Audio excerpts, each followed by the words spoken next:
സ്ഥിരമായിട്ട് ഉച്ചയ്ക്ക് കുറേ നേരം കിടന്നുറങ്ങുന്ന ആൾക്കാരാണെങ്കിൽ ഈ വീഡിയോ ഒന്ന് ശ്രദ്ധിക്കണേ.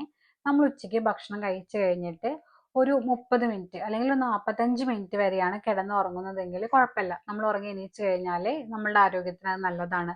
നമ്മൾ ഉറങ്ങി എണീച്ച് കഴിഞ്ഞാൽ ക്ഷീണം മാറും, നമുക്ക് ഒരു എനർജി ഉള്ള പോലെ ഫീൽ ചെയ്യും. നമ്മുടെ ബ്രെയിൻ ഫങ്ഷൻ ആണെന്നുണ്ടെങ്കിലും മെമ്മറി ബൂസ്റ്റ് ചെയ്യാനാണെന്നുണ്ടെങ്കിലും ഒക്കെ നല്ലതാണ്. അതെല്ലാം നമ്മൾ ഒരു 2 മണിക്കൂർ 3 മണിക്കൂറൊക്കെ കണ്ടിന്യൂസ് ആയിട്ട് ഉച്ചയ്ക്ക് ഭക്ഷണം കഴിച്ചിട്ട് കിടന്നുറങ്ങുകയാണെന്നുണ്ടെങ്കിൽ നമ്മളുടെ ആരോഗ്യത്തിന് അത് ഒട്ടും നല്ലതല്ല. പ്രത്യേകിച്ച് സൈനസൈറ്റീസോ മൈഗ്രെയിൻ ഇഷ്യൂസ് ഒക്കെ ഉള്ള ആൾക്കാർക്കാണെങ്കിൽ ഈ ഒരു ബുദ്ധിമുട്ട് കൂടാനുള്ള സാധ്യതയുണ്ട്.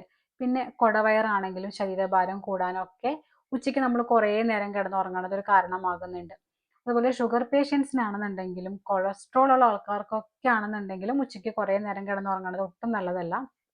അതെല്ലാം നമുക്ക് എപ്പോഴും ഒരു സ്ലീപ്പി ആയിട്ടാണ് ഫീൽ ചെയ്യുന്നത്. നമുക്ക് എപ്പോഴും ഉറക്കം തൂങ്ങിയിരിക്കുന്ന പോലെ ഫീൽ ചെയ്യുന്നുണ്ടെങ്കിൽ നമ്മളൊരു ഡോക്ടറെ കൺസൾട്ട് ചെയ്യുന്നത് വളരെയധികം നല്ലതായിരിക്കും. കാരണം നമുക്ക് തൈറോയിഡിൻ്റെ ഇഷ്യൂ ഉണ്ടെങ്കിലും ഹോർമോണൽ ഇംബാലൻസ് ഉണ്ടെങ്കിലും ഒക്കെ ഇതുപോലത്തെ ബുദ്ധിമുട്ട് ഉണ്ടാവാനുള്ള സാധ്യതയുണ്ട്. അതുകൊണ്ട് എപ്പോഴും നമ്മൾ ഉച്ചയ്ക്ക് ഉറങ്ങുമ്പോൾ ഒരു 3/4 മണിക്കൂർ അല്ലെങ്കിൽ ഒരു 30 മിനിറ്റ് മാത്രം കിടന്നുറങ്ങിയിട്ട് എണീക്കാൻ വേണ്ടിയിട്ട് ശ്രദ്ധിക്കണം.